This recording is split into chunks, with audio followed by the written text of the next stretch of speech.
Mira, cotxinalo, he anat de rebaixes i m'he comprat això. I què carai és això? És un escalfador per les orelles. Però, Plim, si les mosques no teniu orelles! Bé, ja ho sé, però estava molt barat i què n'has de dir tu? Jo res, però t'explicaré la història del Joan.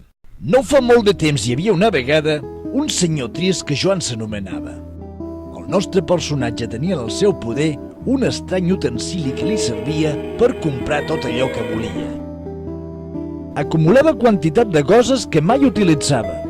Una cartera de pell ara abandonada, una col·lecció de música que s'avorria damunt de la prestatgeria, un pantaló de licra i un aparell d'abdominals que no utilitzava perquè li feia mal.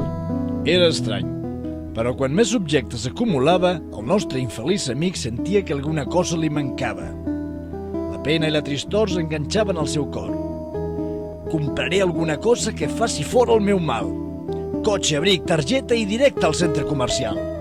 Aquell vespre va tornar amb un esplèndid ordinador. No el va estrenar mai i aviat va guardar-lo perquè l'home desconeixia la forma d'utilitzar-lo. Calla, que algú obre la porta.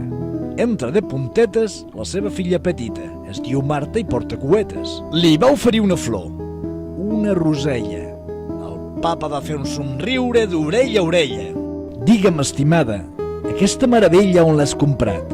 Vull tenir dotzenes, vull tenir un grapat. Li va dir, papa, aquesta flor estava al costat de la casa, al camp sota el sol. No es compra ni es ven, es regala a la natura per aquell que les vol. Fes-ho bé.